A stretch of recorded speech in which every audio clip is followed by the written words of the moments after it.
Hello viewers, welcome সবাইকে insurance wisdom চ্যানেলে। আমি সুরভি বন্দ্যোপাধ্যায়। আমরা পড়ছি IC 72 মোটর ইন্স্যুরেন্সের chapter 4, that is underwriting in motor insurance. এর আগের ভিডিওতে আমরা এই চ্যাপ্টার 4-এর পার্ট 1 পড়েছিলাম, আর আজকে আমরা এই চ্যাপ্টারের পার্ট 2 পড়ব। তো চলো শুরু করা যাক। তাহলে এর আগের দিনকে আমরা পড়ছিলাম হচ্ছে standard documentation and general regulations of motor insurance. তো এর আগের ভিডিওতে আমরা রেটিংস অবধি পড়েছিলাম, আজকে আমরা ডিসকাউন্টস থেকে পড়ব। চলো কি বলছে দেখা যাক। বলছে দেখো, বিভিন্ন ক্ষেত্রে বিভিন্ন ডিসকাউন্ট পাওয়া যায় মোটর ইন্স্যুরেন্সের পলিসিতে প্রিমিয়ামের ক্ষেত্রে।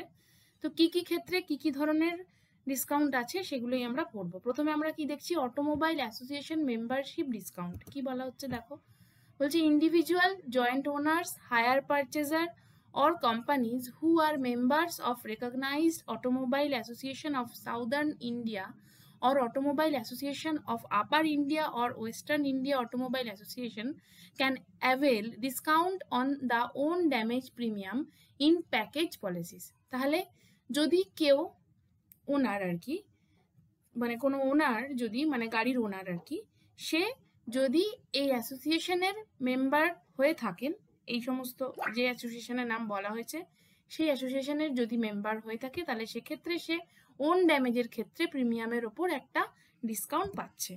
The discount is usually a maximum of 5% with a cap of max ₹200 overall. তাহলে সেটাও বলে দিয়েছে যে এক্ষেত্রে ম্যাক্সিমাম, এই মেম্বারশিপের ক্ষেত্রে ম্যাক্সিমাম সে কত টাকা ডিসকাউন্ট পেতে পারে, সেটা হচ্ছে 200 টাকা। ঠিক আছে, কি বলছে vintage cars and classic cars. দেখো কি বলছে, বলছে ভিন্টেজ কার্স আর those manufactured prior to 31st December 1940 and are classified as vintage cars by the Vintage and Classic Cars Club of India. তাহলে যে সমস্ত ভেহিকেল 31st December 1940 আগে manufacture, সেগুলোকে ভিন্টেজ কার হিসাবে ক্লাসিফাই করা হচ্ছে। কে করছে ক্লাসিফিকেশনটা? Vintage and classic Cars Club of India. Vehicles manufactured after 31st December 1940 and before 31st December 1970 are termed as classic cars. Here is no discount available on classic cars. তাহলে classic কার্সের উপর কোনো discount থাকছে না, কিন্তু vintage কারের উপর discount থাকছে। Okay, insurance of vintage cars are being arranged on an agreed value basis. তাহলে এই ভিন্টেজ কারের যে ইন্স্যুরেন্স, সেটা কিন্তু একটা এগ্রিড ভ্যালু বেসিস হয়। এগ্রিড ভ্যালু বলতে কি, একটা ভ্যালু, যে ভ্যালুটা ইনসিওরার এবং ইনসিওর দুজনেই যে ভ্যালুতে এগ্রি করে, সেই ভ্যালুটার উপর সেটার সাম ইনসিওরটা ফিক্সড হয়। Vintage cars are covered as valued policies on 25% discount on OD premium. তাহলে বোঝা যাচ্ছে যে ভ্যালুড পলিসি, যেটা বললাম এগ্রিড ভ্যালু পলিসি, ওটাই ভ্যালুড পলিসি, এবং এখানে ডিসকাউন্ট থাকে 25% অন ওডি প্রিমিয়াম, মানে ওন ড্যামেজ প্রিমিয়ামের উপর 25% ডিসকাউন্ট পাওয়া যায় ভিন্টেজ কার্সের ক্ষেত্রে। ওকে, নেক্সট দেখো, agreed value cover is permitted for vintage cars for a specific sum insured as compensation for total loss or comprehensive total loss without deduction of depreciation. তো এটা আমরা জানি যে, এটা আমরা এক্ষুনি পড়লাম যে তোমার এগ্রিড ভ্যালু পলিসি মানে কি, একটা ভ্যালু, যে ভ্যালুটা ইনসিওরার এবং ইনসিওর্ড দুজনেই সেটাতে এগ্রি করছে, সেটাই হচ্ছে তার সাম ইনসিওর্ড ফিক্সড করা হচ্ছে। এবং যদি কনস্ট্রাকটিভ টোটাল লস বা টোটাল লসের ক্লেম হয়, তাহলে সেক্ষেত্রে কিন্তু সেই সাম ইনসিওরটাই সে পাবে। ঠিক আছে, তাকে মানে পেমেন্ট করা হবে ইনসিওরডকে। নেক্সট হচ্ছে অ্যান্টি থেফট ডিভাইসেস। কি বলছে দেখো, বলছে vehicles fitted with anti theft devices are eligible to a discount not exceeding 2.5% of OD premium subject to a maximum of ₹500. তাহলে যে সমস্ত ভেহিকেলে অ্যান্টি থেফট ডিভাইস লাগানো আছে, সেখানে ম্যাক্সিমাম সে প্রিমিয়াম ছাড় পেতে পারে। কত প্রিমিয়ামে ডিসকাউন্ট পেতে পারে হচ্ছে 5%, এটা এই ম্যাক্সিমাম পেতে পারে হচ্ছে ₹500, এবং যেটা বলছে যে কত হতে হবে 2.5%, এবং ম্যাক্সিমাম অ্যামাউন্ট হতে হবে 500। ওকে, নেক্সট হচ্ছে vehicles design for use by physically challenged যারা, তাদের জন্য কিছু ভেহিকেল ডিজাইন করা হয়। A discount of 33% of premium is normally allowed for vehicles designed for the physically challenged. Okay, তারপর দেখো কি বলছে, concession for laid up vehicles. আমরা আগের ভিডিওতে পড়েছিলাম লেড আপ ভেহিকেলস মানে কি, মানে ধরো আমি গাড়িটা কিনে এবার আমি ধরো কোনো কাজের জন্য 1 বছরের জন্য আমি হয়তো বিদেশ চলে যাচ্ছি, তো আমার গাড়িটা এখানে ব্যবহার হবে না, কিন্তু আমি গাড়িটা যেহেতু কিনেছি আমি গাড়িটাকে হয়তো একটা গ্যারেজে রেখে দিলাম, তো সেক্ষেত্রে আমার কিন্তু রিস্কটা অনেক কম থাকছে, যেহেতু গাড়িটা গ্যারেজে রাখা থাকছে, রোডে চলছে না, কোনো অ্যাক্সিডেন্টাল লস হওয়ার সম্ভাবনা থাকছে না, তো সেখানে কভারও কম থাকে এবং সেখানে একটা কনসেশনও পাওয়া যায়। Vehicles laid up in garage and not in use for a period not less than 2 consecutive months will be entitled to concession for laid up vehicles। মানে laid up vehicles তখনই বলা হচ্ছে যখন সেটা মিনিমাম কনজিকিউটিভলি 2 মাসের জন্য সেটাকে গ্যারেজে রাখা রয়েছে কন্টিনিউয়াসলি, তখনই সেটাকে লেড আপ ভেহিকেল হিসেবে বলা যাচ্ছে এবং তার উপরে একটা কনসেশন ইনসিওর্ড পেতে পারে। ফর লায়াবিলিটি অনলি পলিসি কি পাচ্ছে দেখো, ফর লায়াবিলিটি অনলি পলিসির ক্ষেত্রে a pro rata return of premium will be credited to the insured in consideration of suspension of insurer's liability during period of layup। তাহলে lead up যখন থাকছে সে সময় সে রাস্তায় চলছে না গাড়িটা, তাহলে সেই গাড়ির দ্বারা অন্য কোনো গাড়ির ক্ষতি হওয়ার কোনো বা অন্য কোনো কারুর প্রপার্টির ক্ষতি হওয়ার সম্ভাবনা থাকছে না, তো সেই জন্য থার্ড পার্টি প্রিমিয়ামের ওপরে লায়াবিলিটি পলিসির ওপরে একটা সে কনসেশন পাচ্ছে। আর প্যাকেজ পলিসির ক্ষেত্রে কি হচ্ছে, the liability of the policy will remain restricted for loss or damage of the insured vehicle by fire and or theft as applicable during the period of such layup. তাহলে লেআপের ক্ষেত্রে তার কোনো অ্যাক্সিডেন্টাল লস হওয়ার কোনো সম্ভাবনা নেই, তার শুধুমাত্র কি ধরনের লস হওয়ার সম্ভাবনা আছে, ফায়ার লস অথবা যদি গাড়িটা চুরি হয়ে যায়, তাহলে সেক্ষেত্রে সে শুধু এই দুটো কভারেজ থাকছে, তাহলে সেই জন্য তার প্রিমিয়ামে সে ছাড় পাচ্ছে। নেক্সট হচ্ছে prohibition of mid term inclusion or cancellation of extra benefit. তার মানে তুমি কোনো একটা পলিসি চলছে, সেই পলিসি পিরিয়ডের মধ্যে তুমি কোনো রকম কিছু ইনক্লুশন মানে কোনো অ্যাড অন কভার নিতে পারবে না, বা কোনো এক্সট্রা বেনিফিট যেটা তুমি অলরেডি নিয়ে ফেলেছো সেটাকে তুমি ক্যান্সেল করতে পারবে না। বলছে দেখো, prohibition of mid term inclusion or cancellation of extra benefits are not to be permitted more than once during the currency of a policy। তাহলে তুমি ম্যাক্সিমাম এই পলিসি পিরিয়ডের মধ্যে একবারই কোনো রকম অ্যাড অন কভার নিতে পারো, অথবা কোনো অ্যাড অন কভার যেটা তুমি নিয়েছো সেটা তুমি ক্যান্সেল করতে পারো, সেই অপশনটা তোমার কাছে একবারই আসবে একটা পলিসি পিরিয়ডে, তার বেশিবার তুমি পারবে না। কি বলছে দেখো, use of vehicles within insured's own premises or sites। কি বলছে, a discount on the tariff rate may be allowed where use of vehicle is confined to sites applicable to goods carrying vehicles only। তাহলে goods carrying ভেহিকেলের ক্ষেত্রে ধরো সেই ভেহিকেলটা শুধুমাত্র ইনসিওর্ডের প্রেমাইসিসের মধ্যেই goods carry করছে, সেক্ষেত্রে তার গাড়িটা সেই প্রেমাইস থেকে বাইরে যাচ্ছে না, মানে রোডে যেখানে প্রচুর তোমার অন্য আরও গাড়ি রয়েছে, কনজেস্টেড রোড, সেখানে সেই গাড়িটা চলছে না, ফলে সেখানে রিস্ক কম রয়েছে, যে কারণে সে একটা ছাড় পাচ্ছে। The vehicle is not required to be registered under Motor Vehicle Act 1988 and vehicle is to be used only on the site to which the public has no general right of access। তাহলে এখানে কোনো public থাকছে না, পাবলিকের কোনো right নেই access করার, শুধুমাত্র সেই ওনারের প্রেমাইসিসের মধ্যেই ব্যবহার করছে। সেখানে খুব গুটি কয়েক কিছু লোক আছে যারা ওনারেরই, মানে যারা ধরো ওনারই তাকে বলা যাচ্ছে, ওনারই সেখানে একমাত্র প্রেজেন্ট থাকছে, কোনো থার্ড পার্টি সেখানে প্রেজেন্ট থাকছে না, এবং কোনো থার্ড পার্টি ভেহিকেলও সেখানে প্রেজেন্ট থাকছে না, যার কারণে সেখানে লসের সম্ভাবনা কম এবং এক্ষেত্রে একটা ছাড় প্রিমিয়ামের উপর পাওয়া যাচ্ছে। এবার দেখো কি বলছে, নো ক্লেম বোনাস। এটা বুঝতে হবে কি, নো ক্লেম বোনাস যেটাকে এনসিবি বলা হয় is earned only on the own damage section of the package policy covering all classes of vehicles except motor trade policies, road transit risk, road risk, internal risk। তাহলে এই সমস্ত risk ছাড়া যেগুলো বলে দিল, motor trade policy, road risk policy, এই সমস্ত policy ছাড়া বাকি সব পলিসির জন্য ওন ড্যামেজ সেকশনে একটা বোনাস ইনসিওর্ড আর্ন করে, ঠিক আছে। An insured becomes entitled to NCB only at the renewal of the policy after the expiry of the full duration of 12 months. NCB মানে কি? No claim bonus. তো সেই বোনাসটা insured কখন পাচ্ছে? যদি তার আগের বছরের যে পলিসি পিরিয়ড ছিল, মানে যেটা 1 বছর 12 মান্থস, সেই 12 মান্থসে সে কোনো ক্লেম করছে না, তার কোনো ক্লেম হয়নি, তখন সেক্ষেত্রে সে নেক্সট রিনিউয়ালের যখন হচ্ছে তখন সে একটা বোনাস পাচ্ছে। বোনাস মানে কি? প্রিমিয়ামের উপর একটা পার্সেন্টেজ সে ডিসকাউন্ট পাচ্ছে। No claim bonus is a discount on premium of the own damage portion of vehicle when a policy is renewed, provided insured has not made any claim during the last policy period of 1 year.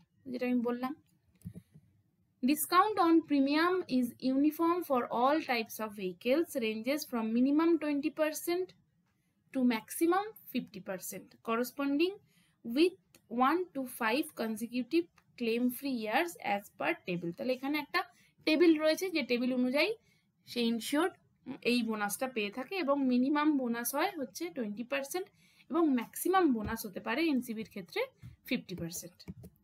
এবার দেখো কি বলছে, no claim bonus transferability. বলছে in case the customer is switching or changing to a company from any other insurance company and have acquired some NCB from the previous insurer, insured can get the same transferred in case of vehicle is insured within 90 days of renewal due date. তাহলে কি বলছি, ধরো কোনো একজনের company এর কাছে একটা গাড়ি ইন্স্যুরেন্স করা ছিল, এবার সে ধরো সেই ইন্স্যুরেন্সটা কোম্পানি এর কাছে না করে কোম্পানি বি এর কাছে সেই ইন্স্যুরেন্সটা সে করছে, এবং সেক্ষেত্রে দেখা যাচ্ছে যে সে যখন ইন্স্যুরেন্সটা এই ট্রান্সফারটা করছে তখন হয়তো সে 30% এনসিবি আর্ন করেছে, তখন তাকে বলা হচ্ছে যে এই এনসিবিটা, এই যে এনসিবিটা যেটা সে আর্ন করেছে 30%, সেটা কিন্তু সে অন্য ইন্স্যুরের কাছে ইন্স্যুরেন্সটা ট্রান্সফার করলেও সেখানেও সে এই এনসিবিটা তার বহাল থাকছে, মানে সে সেখানে ওটা পাবে। শুধু তাকে কি করতে হবে, 90 দিনের মধ্যে ইন্স্যুরেন্সটা নতুন ইন্স্যুরারের কাছে করিয়ে নিতে হবে, তাহলেই সে এটা পাবে, ঠিক আছে। নেক্সট কি বলছে দেখো, in the event of transfer the new owner is not entitled to the NCB and hence the proportionate amount will be recovered if the new owner is not presently entitled to NCB or not enjoying NCB. তাহলে কি বলছে, যদি কোনো ক্ষেত্রে ধরো গাড়িটা কেউ বিক্রি করে দিচ্ছে, এবং বিক্রি করে দিলে কি হচ্ছে, ওনার চেঞ্জ হয়ে যাচ্ছে, আমার গাড়ি আমি বিক্রি করে দিলাম কাউকে, তাহলে ওনারশিপ চেঞ্জ হয়ে গেল, কিন্তু দেখা যাচ্ছে যে আমি গাড়িটার জন্য হয়তো 30% এনসিবি আর্ন করেছি, কিন্তু এখানে বলা হচ্ছে যে আমি যাকে গাড়িটা বিক্রি করে দিলাম সে কিন্তু এই এনসিবিটা আমার থেকে তার কাছে ট্রান্সফার হলো না, গাড়ির ওনারশিপ ট্রান্সফার হয়ে গেল কিন্তু এনসিবিটা কিন্তু তার কাছে ট্রান্সফার হলো না, কারণ এনসিবিটা আমি আর্ন করেছি। ওই এনসিবিটা আমি যখন আবার নতুন কোনো যদি আমি গাড়ি কিনি, তাহলে সেটা যদি সেম ক্লাস ভেহিকেল হয়, তাহলে সেক্ষেত্রে সেই এনসিবিটা অ্যাপ্লিকেবল আবার হয়ে যাবে, যে যত পার্সেন্ট এনসিবি আমি আর্ন করেছি। যদি যাকে আমি বিক্রি করেছি তার যদি নিজস্ব কোনো এনসিবি সে আর্ন করে থাকে তার আগের গাড়ির থেকে, তার আগের পলিসির থেকে, তাহলে সেটা সে এনজয় করতে পারবে, কিন্তু আমার এনসিবি তার কাছে ট্রান্সফার হবে না গাড়ি তাকে বিক্রি করে দেওয়ার পরেও, ঠিক আছে। নেক্সট কি বলছে দেখো, evidence for NCB, the NCB will be transferred at the same rate that insured is entitled to get from the previous insurance company on renewal of your policy. এটা বোঝা গেল। The NCB will be available provided he can produce evidence that he was entitled to no claim bonus from his previous insurance company. অবশ্যই previous insurance কোম্পানির থেকে সে যে NCB সত্যি earn করেছে তার জন্য তাকে একটা প্রুফ দিতে হবে। প্রুফ মানে কি, কোনো একটা ইন্স্যুরেন্সের পেপার যেখানে এনসিবি সে যে আর্ন করেছে সেটা লেখা রয়েছে, সেটা তাকে প্রডিউস করতে হবে। নেক্সট হচ্ছে NCB on substituted vehicle or on death of insured. কি বলছে দেখো, বলছে NCB can be allowed on a substituted vehicle. মানে সাবস্টিটিউটেড ভেহিকেল কি, মানে ধরো আমার একটা যে একটা গাড়ি ছিল আমার, সেই গাড়িটা আমি বিক্রি করে একটা অন্য গাড়ি কিনলাম, তাহলেও কিন্তু এনসিবিটা সেই গাড়িটার উপরও আমি যে গাড়িটা আমি নতুন কিনলাম সেই গাড়িটার উপর কিন্তু আমার এনসিবিটা অ্যাপ্লিকেবল থাকলো, যদি সেই নতুন গাড়িটা সেম ক্লাসের হয়। মানে ধরো আমি একটা প্রাইভেট কার বিক্রি করে একটা কমার্শিয়াল ভেহিকেল কিনলাম, তাহলে কিন্তু ওই সেম এনসিবি আর তার উপর অ্যাপ্লিকেবল থাকবে না। যদি আমি একটা প্রাইভেট কার ছিল আমার, সেটা তার উপর আমি 30% এনসিবি আর্ন করেছিলাম, এবার ওই প্রাইভেট কারটা আমি ছেড়ে দিয়ে অন্য আর একটা প্রাইভেট কার কিনলাম, তাহলে আমার আগের গাড়ির ওপর যে এনসিবি ছিল সেটা নতুন গাড়ির ওপরও অ্যাপ্লিকেবল হয়ে যাবে। ঠিক আছে, তাহলে কি বলছে, however the substituted vehicle must be on the same class as the vehicle on which the NCB has been earn. যেটা আমি বললাম যে ভেহিকেলটা কিন্তু সেম ক্লাসের হতে হবে। In the case of an individual owner, in the event of death of the individual where the custody of the vehicle passes to the spouse and or to the children or to the parents or others, the NCB entitlement can be transferred to the legal hire. যদি কোনো individual ওনার সে যদি মারা যায়, তখন সেক্ষেত্রে তার গাড়িটার custody কার কাছে চলে যাবে, তার যে লিগাল হায়ার রয়েছে তার কাছে যাবে। তো এনসিবিটাও কিন্তু সেই লিগাল হায়ার তখন আর্ন করে নেবে। ঠিক আছে, বোঝা গেল। কিন্তু সে যদি ধরো আমি বেঁচে আছি, বেঁচে থাকা অবস্থায় আমি কাউকে গাড়িটা বিক্রি করলাম, তখন কিন্তু এনসিবিটা তার কাছে ট্রান্সফার হবে না। কিন্তু ইনশিওর্ড মানে ওনার ধরো মারা গেল, তারপরে তার গাড়িটার ওনারশিপ চলে গেল তার যে লিগাল হায়ার রয়েছে তার কাছে, তখন এনসিবিটাও কিন্তু তার কাছে ট্রান্সফার হবে। এবার বলছে NCB earned by an institution. দেখো কি বলছে, বলছে the percentage of NCB earned on a vehicle owned by an institution during the period when it was allotted to and exclusively operated by an employee can be passes on to the employee if the ownership of the vehicle is transferred in the name of the employee. তাহলে এটা কিন্তু একটু বোঝার ব্যাপার রয়েছে। কি বুঝতে হবে, যে ধরো কোনো একটা ইনস্টিটিউশন মানে একটা কোম্পানি, ধরো একটা কোম্পানির নামে একটা গাড়ি আছে, এবার সেই গাড়িটা পার্টিকুলারলি একজন এমপ্লয়ি সেটাকে অপারেট করছে, সেই গাড়িটাকে ইউজ করছে। ঠিক আছে, এবার দেখা গেল যে এই গাড়িটার উপর 30% বা 50% এনসিবি আর্ন হয়েছে। ঠিক আছে, তখন যদি কোম্পানি এই গাড়িটাকে ওই এমপ্লয়ির নামেই ট্রান্সফার করে দেয়, তখন কিন্তু এনসিবিটাও ওই এমপ্লয়ির নামে ট্রান্সফার হয়ে যাবে। কারণ এনসিবিটা অ্যাকচুয়ালি আর্ন কে করেছে, আর্ন করেছে ওই এমপ্লয়ি, কারণ গাড়িটাকে ইউজ করেছে এমপ্লয়ি, ওই এমপ্লয়ি গাড়িটাকে ইউজ করেছে পার্টিকুলার এমপ্লয়ি। এবং এখন পলিসিটাকে যদি তার নামে ট্রান্সফার করে দেওয়া হয়, তাহলে এনসিবিটাও কিন্তু তার নামে ট্রান্সফার হয়ে যাবে। তখনই এনসিবিটা ট্রান্সফার হবে যদি কোম্পানি গাড়িটাকেও ওই এমপ্লয়ির নামে ট্রান্সফার করে দেয়। ওকে, নেক্সট হচ্ছে অ্যালাউইং লেসার এনসিবি। কি বলছে দেখো, in practice a few insurers are allowing lesser NCB than entitled on transfer. কিছু কিছু ক্ষেত্রে এনসিবি যেটা ট্রান্সফারের ক্ষেত্রে যেটা এন্টাইটেলড এনসিবি রয়েছে তার থেকে কিছুটা কম এনসিবি হয়। যেরকম একটা এক্সাম্পল দেখো, বলছে 3 years old private car Santro with 45% of NCB entitlement is allowed only 25% of NCB by the transferee insurer. তাহলে এখানে ইন্স্যুরারের কাছে ট্রান্সফার করলো, 3 বছরের পুরনো ইন্স্যুরেন্সটা ট্রান্সফার করলো, কিন্তু সেক্ষেত্রে নতুন ইন্স্যুরার তাকে 45% তার যেটা আর্ন ছিল সেটা দিল না, দিল হচ্ছে 25%। কিছু কিছু ক্ষেত্রে কোনো কোনো ইন্স্যুরার এরকম করে থাকে। নেক্সট হচ্ছে NCB on vehicle sold but not replaced. কি বলছে দেখো, বলছে if a vehicle is sold but not replaced immediately, the NCB earned could be claimed within 3 years of cancellation of policy sold for any fresh insurance. মানে ধরো কারোর একটা গাড়ি ছিল, সে গাড়িটাকে বিক্রি করে দিল, সেই গাড়িটার উপর দেখা যাচ্ছে যে যখন সে গাড়িটা বিক্রি করছে তখন সে গাড়িটার উপর 30% এনসিবি আর্ন করেছে। এবারে সেই এনসিবিটা তার কতদিন ভ্যালিড থাকবে, আপ টু 3 years। এই 3 years এর মধ্যে সে যদি নতুন কোনো গাড়ি কেনে ওই সেম ক্লাসের, তাহলে সে ওই এনসিবিটাই নতুন যে গাড়িটা সে কিনছে তার উপরে সে পাবে। মানে 3 বছরের মধ্যে তাকে নতুন গাড়ি কিনিয়ে ইন্স্যুরেন্স যদি সে করে ফেলে, তখন সেই পুরনো এনসিবিটা সে এই নতুন গাড়ির উপরেই পাবে, যদি গাড়িটা সেম ক্লাস হয়।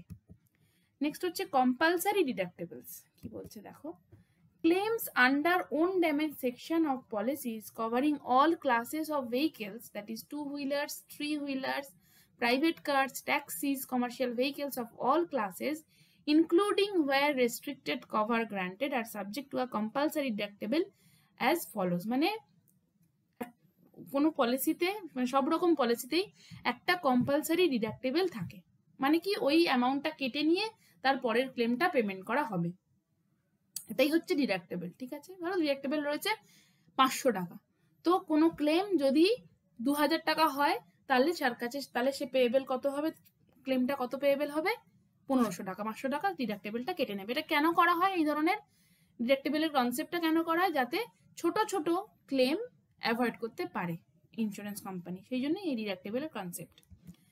বলছে দেখো প্রাইভেট কার্সের ক্ষেত্রে যদি তার কিউবিক ক্যাপাসিটি নট এক্সিডিং 1500 হয় তাহলে সেক্ষেত্রে তার ডিডাক্টেবল হবে ₹1000। যদি এক্সিডিং 1500 কিউবিক ক্যাপাসিটি হয় তার ডিডাক্টেবল হবে 2000। ঠিক আছে, 2000 টাকা ডিডাক্টেবল তখন হবে যদি তার কিউবিক ক্যাপাসিটি 1500 এর বেশি হয়। আর মোটরাইজ 2 ভেহিকেলের ক্ষেত্রে, মানে 2 চাকার যে সমস্ত গাড়ি, বাইক, স্কুটার, এই ধরনের মোটর স্কুটার, এদের ক্ষেত্রে ডিডাক্টেবল হচ্ছে ₹100। নেক্সট দেখো কি বলছে, ভলেন্টারি এক্সেস ডিসকাউন্ট, মানে ইনসিওরড কিছু ভলেন্টারি এক্সেস নিজে থেকেই ভলেন্টারিলি একটা এক্সেস দিতে রাজি হতে পারে এবং সেক্ষেত্রে সে একটা ডিসকাউন্টও পায় প্রিমিয়ামের উপর। বলছে insured willing to bear a higher amount of loss for OD claim in addition to the compulsory excess under the policy will be entitled to a discount on the premium depending on the additional excess they are willing to accept। তাহলে ইনসিওরড এক্ষেত্রে নিজের থেকেই মানে willingly একটা access দিচ্ছে। সে কি বলছে যে আমি ওডি ক্লেম যদি হয়, মানে এটা পুরোটাই ওডি সেকশনের কথা হচ্ছে, মানে ওডি ক্লেমস এর ক্ষেত্রে সে হায়ার অ্যামাউন্ট সে নিজের থেকে বিয়ার করতে চাইছে, মানে কি সে কিছুটা কম্পালসারি এক্সেস তো থাকছেই, সেটা তো কম্পালসারি, তাছাড়াও সে একটা ভলেন্টারি এক্সেসও রাখছে এবং এটা রাখার জন্য সে প্রিমিয়ামের উপর একটা ডিসকাউন্টও পাচ্ছে। The discount ranges from 2% to as high as 35% of OD premium, the cap on discount value being ₹3000। Okay, maximum সে কত পেতে পারে ডিসকাউন্ট, ₹3000। এবার কি বলছে দেখো, vehicle subject to hire purchase or lease vehicle. কি বলছে দেখো, বলছে যে all policies and certificates are issued in the name of hirer or lessee. Policies are not issued in joint names. The owner's or leaser's interest is protected by issue of an endorsement। এটা আমরা ওকে, তো একটা আমরা পড়লাম হচ্ছে এই higher purchase, আর একটা জিনিস আমরা পড়বো সেটা হচ্ছে ভেহিকেল সাবজেক্ট টু হাইপোথিকেশন। কি বলছে, দুটো আগে একসাথে পড়ে নি, তারপরে দুটো কি একসাথে বোঝাবো, কারণ দুটো জিনিসই এক। এক্ষেত্রে কি বলছে দেখো, the policies are issued in the name of registered owner, the interest of the hypothecary is protected by means of endorsement। আর একটা কি বলছে, in all the above cases the coverage of personal accident for owner driver will be the insured name in the policy। তাহলে এই higher purchase বা এই হাইপোথিকেশন, এগুলো কি, যে সমস্ত ভেহিকেল গুলো ফাইন্যান্স করা হচ্ছে, ফাইন্যান্সের মাধ্যমে কেউ ফাইন্যান্স করছে, মানে কি লোন দিচ্ছে কেউ এই ভেহিকেলগুলো কেনার জন্য, সেগুলোই হচ্ছে এই হাইপোথিকেশন বা হায়ার পারচেজ ভেহিকেলের মধ্যে পড়ছে। এক্ষেত্রে কি হয়, দুটো ক্ষেত্রেই সেম কি হয় জেনে রাখো, যে পলিসি এবং পলিসির সমস্ত সার্টিফিকেট ইস্যু হবে কার নামে, যে রেজিস্টার্ড ওনার, মানে ভেহিকেলের যে ওনার, মানে কে, যে লোনটা নিচ্ছে তার নামেই সমস্ত রকম ইন্স্যুরেন্সের পেপার থাকবে। ঠিক আছে, পলিসি কখনোই জয়েন্ট নেমে ইস্যু হবে না, মানে এই যে লোন দিয়েছে, মানে ধরো ব্যাংক, কোনো একটা ফাইন্যান্সিয়াল ইনস্টিটিউশন বা ফাইন্যান্সিয়াল কোম্পানি, তাদের নামে এখানে পলিসি ইস্যু হবে না বা তারা জয়েন্ট নেমসেও থাকছে না, কিন্তু একটা এন্ডোর্সমেন্ট থাকবে এই সমস্ত ভেহিকেলের ক্ষেত্রে পলিসিতে, এবং সেই এন্ডোর্সমেন্টে বলা থাকবে যে যদি ক্লেম হয় তাহলে ক্লেমটা পাবে যে লোন দিয়েছে সে, যে ফাইন্যান্স করেছে গাড়িটাকে সে এই লোনটা পাবে। ঠিক আছে, এবার এটা কিন্তু পড়তে খুব কনফিউজিং, কারণ এখানে এই হায়ারার হচ্ছে যে লোন নিয়েছে। আবার যদি হাইপোথিকেশনের সময় দেখো তাহলে হাইপোথিকেটি কাকে বলা হচ্ছে? যে লোন দিয়েছে, মানে যে ফাইন্যান্সিয়াল, তাকে বলা হচ্ছে হাইপোথিকেটি। ওকে, তো ব্যাপারটা কিন্তু একই, যে all policies will be in the name of the financier. Financier মানে কি? যে লোন নিয়েছে সে হচ্ছে ফাইন্যান্সি, এবং একটা এন্ডোর্সমেন্ট থাকবে, সেখানে বলা থাকবে যে যে কোনো রকম ক্লেম অ্যারাইজ করলে সেই claim will be paid to the financier. ঠিক আছে, মানে ক্লেমটা পেড হবে ব্যাংকে বা ফাইন্যান্সিয়াল ইনস্টিটিউশনকে, কারণ অবশ্যই সে ওটাকে কেনার জন্য লোন দিয়েছে, সে ওটার পেছনে টাকা ইনভেস্ট করেছে, তার ওই জন্য ওখানে একটা লিগাল রাইট রয়েছে। এটাই হচ্ছে এই হায়ার পারচেজ এবং হাইপোথিকেশনের ব্যাপার। আশা করি বোঝা গেল। নেক্সট হচ্ছে ট্রান্সফার্স। দেখো কি বলছে, on transfer of ownership the liability only cover either under a liability only policy or under a package policy is deemed to have been transferred in favor of the person to whom the motor vehicle is transferred with the effect of the date of the transfer. তাহলে যদি policy transfer হয় মানে কি, যদি ওনারশিপটা change হয়ে যায় তাহলে liability change হয়ে যাবে। যাকে কেনা হচ্ছে, মানে যার নামে ওনারশিপ চেঞ্জ হচ্ছে তার নামেই তার সেই পলিসির সমস্ত রকম লায়াবিলিটিও তার নামে চেঞ্জ হয়ে যাবে। এটাই ট্রান্সফারের ক্ষেত্রে বলা হচ্ছে। The transfer must apply within 14 days from the date of transfer in writing. 14 দিনের মধ্যে অ্যাপ্লাই করতে হবে। In case of package policies, transfer of own damage section of policy in favor of the transferee is made only on receipt of specific request from the transferee with explicit consent from the transferor. তাহলে এখানে ট্রান্সফারিকে, মানে যার নামে transfer হচ্ছে, তাকে 14 দিনের মধ্যে request করতে হবে ট্রান্সফারের জন্য, এবং সেখানে ট্রান্সফারের একটা কনসেন্টও থাকবে। অবশ্যই কনসেন্ট ছাড়া কি করে হবে? A fresh proposal form is to be obtained from for all transfers. An administrative fee is charged to issue fresh certificate of insurance.